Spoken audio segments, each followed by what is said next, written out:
Assalamualaikum warahmatullahi wabarakatuh. Perkenalkan, nama saya Andi Muhammad Akbar Ramadhani dengan NIM 23011010009. Pada video kali ini saya akan menjelaskan mengenai materi jenis karangan. Check it out. Pada materi jenis karangan ini, saya akan membahas 4 subbab utama. Yang pertama, pengertian karangan, tujuan karangan, penggolongan karangan menurut bobotnya, penggolongan karangan menurut cara penyajian dan tujuan penulisannya. Pengertian karangan. Karangan merupakan karya tulis yang menggambarkan ide dan emosi penulis dalam satu tema yang menyeluruh. Selain itu, karangan juga dapat diinterpretasikan sebagai hasil pemikiran atau ekspresi perasaan yang disusun menjadi tulisan yang terstruktur dan teratur. Dalam proses penulisan karangan, penulis mempertimbangkan beragam elemen seperti pemilihan kata, struktur kalimat, dan penyusunan paragraf untuk menyampaikan pesan dengan jelas dan efektif. Dengan demikian, karangan bukan hanya sekedar penulisan, tetapi juga merupakan bentuk kreativitas dan pemahaman yang mendalam tentang suatu topik. Melalui karangan, penulis dapat mengekspresikan pandangannya, membagikan pengalaman, atau menyampaikan informasi kepada pembaca dengan cara yang menarik dan bermakna. Adapun tujuan karangan, tujuan utama menulis atau mengarang adalah sebagai sarana komunikasi tidak langsung. Tujuan menulis banyak sekali ragamnya. Tujuan menulis secara umum adalah memberikan arahan, menjelaskan sesuatu, menceritakan kejadian, meringkaskan, dan meyakinkan. Tujuan penulisan karangan dapat diklasifikasikan sebagai berikut. Yang pertama, mengubah keyakinan pembaca. Yang kedua, menanamkan pemahaman sesuatu terhadap pembaca. Yang ketiga, merangsang proses berpikir pembaca. Yang keempat, menyenangkan atau menghibur pembaca. Dan yang kelima, memberitahu dan memotivasi pembaca. Penggolongan karangan menurut bobotnya. Berdasarkan bobot isinya, karangan dibagi menjadi 3 jenis, yaitu yang pertama, karangan ilmiah populer, dan karangan non-ilmiah. Karangan ilmiah merupakan salah satu jenis karangan yang sering digunakan dalam dunia akademik. Karangan ini memiliki ciri khas yang membedakannya dengan jenis karangan lainnya. Karangan ilmiah biasanya ditulis berdasarkan penelitian atau kajian yang dilakukan secara sistematis dan metodis. Tujuan dari karangan ilmiah adalah untuk menyampaikan informasi yang akurat dan dapat dipertanggungjawabkan kepada pembaca. Terdapat beberapa karakteristik yang membedakan karangan ilmiah dengan jenis karangan lainnya. Pertama, karangan ilmiah harus didasarkan pada penelitian atau kajian yang dilakukan secara sistematis. Artinya, penulis harus melakukan pengumpulan data valid dan mengikuti prosedur penelitian yang benar. Kedua, karangan ilmiah harus menggunakan bahasa yang formal dan objektif. Penulis harus menggunakan atau menghindari penggunaan bahasa yang emosional atau subjektif. Hal ini bertujuan agar pembaca dapat menerima informasi secara netral dan objektif. Yang ketiga, karangan ilmiah harus memiliki struktur yang jelas dan teratur.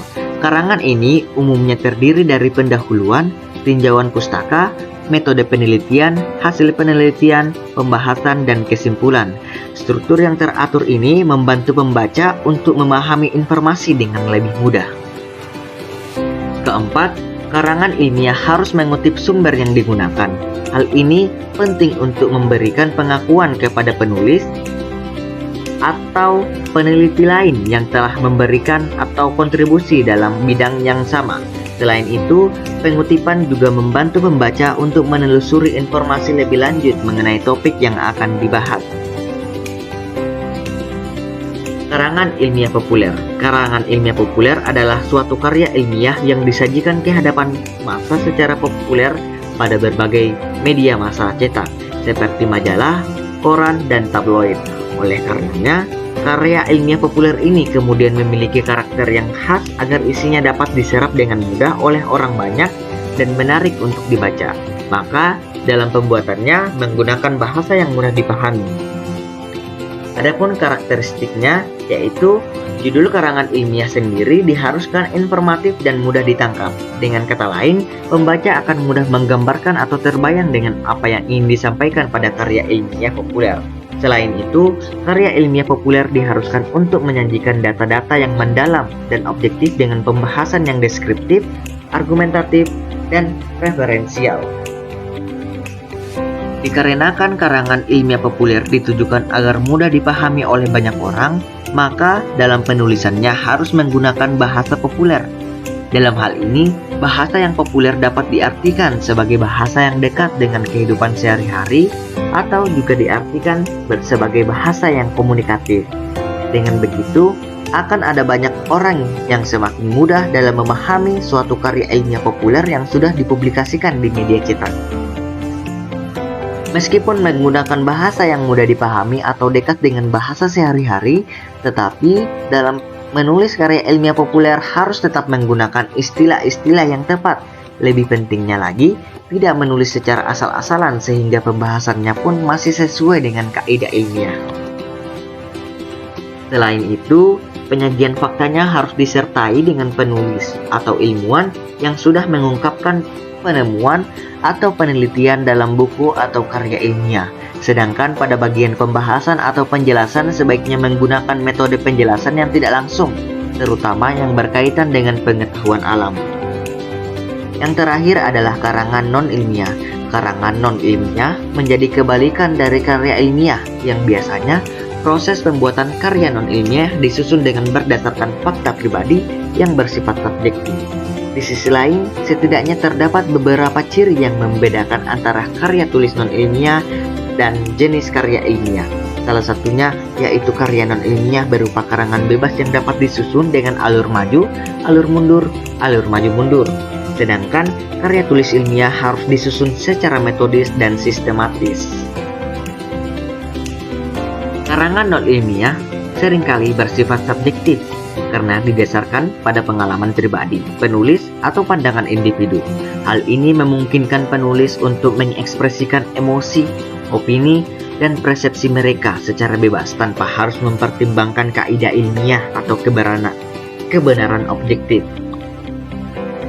Penggunaan bahasa kreatif. Penulis seringkali menggunakan gaya bahasa yang lebih berwarna-warni, metafora, dan simbolisme untuk memperkuat pesan mereka. Hal ini memberikan kebebasan ekspresi yang lebih luas dan menarik bagi pembaca. Karangan non-ilmiah seringkali berpusat pada pengalaman pribadi penulis. Penulis menggunakan cerita atau narasi untuk menggambarkan pengalaman mereka sendiri dan mengaitkannya dengan tema yang lebih luas.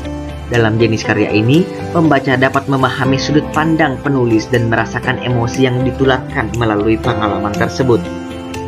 Penulis seringkali menggunakan gaya pencitraan yang menarik dan menyenangkan untuk menjaga minat pembaca. Selain itu, karya non-ilmiah juga dapat memberikan inspirasi, motivasi, atau pemahaman baru bagi pembacanya. Struktur karangan non-ilmiah tidak terikat oleh aturan atau format yang kaku seperti dalam karya ilmiah.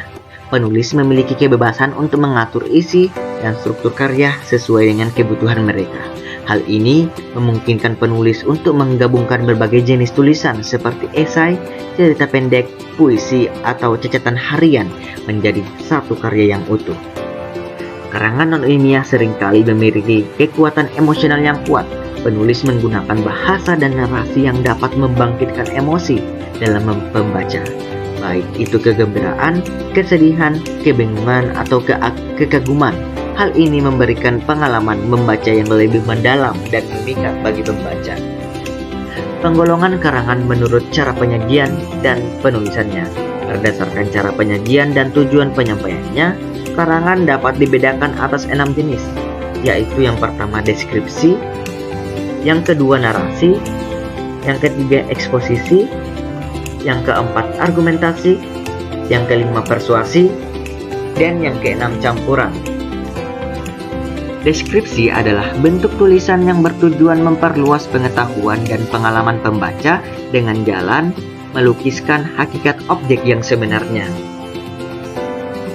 Karangan narasi berasal dari narration, yang berarti bercerita. adalah suatu bentuk tulisan yang berusaha menciptakan, mengisahkan, merangkaikan perbuatan manusia dalam sebuah peristiwa secara kronologis atau yang berlangsung dalam suatu kesatuan.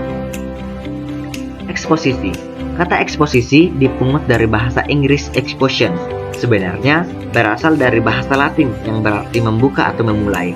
Dalam karangan eksposisi, masalah yang dikomunikasikan adalah pemberitahuan atau informasi asli. Karangan eksposisi yang berupa informasi dapat kita baca sehari-hari dalam media massa karena jenis karangannya bersifat memaparkan sesuatu. Eksposisi juga dapat disebut karangan paparan. Argumentasi. Karangan argumentasi adalah karangan untuk meyakinkan pembaca agar menerima atau mengambil suatu doktrin, sikap, dan tingkah laku tertentu. Syarat utama untuk menulis karangan argumentasi adalah penulisnya harus terampil dalam bernalar dan menyusun ide yang logis. Yang kelima, persuasi. Dalam bahasa Inggris, kata to persuade berarti membujuk atau meyakinkan. Bentuknya nominalnya adalah persuasion, yang kemudian menjadi kata pungut bahasa Indonesia persuasi. Karangan persuasi adalah karangan yang bertujuan membuat pembaca percaya, yakin, dan terbujuk akan hal-hal yang dikomunikasikan yang mungkin berupa fakta, suatu pendirian umum, suatu pendapat atau gagasan, ataupun perasaan seseorang. Campuran. Karangan campuran adalah karangan yang isinya dapat merupakan gabungan eksposisi dengan deskripsi atau eksposisi dengan argumentasi. Adapun kesimpulan pembahasan kita pada video kali ini mengenai jenis karangan. Karangan adalah suatu karya tulis hasil dari kegiatan seseorang untuk mengungkapkan gagasan dan menyampaikannya melalui bahasa tulis kepada pembaca untuk dipahami.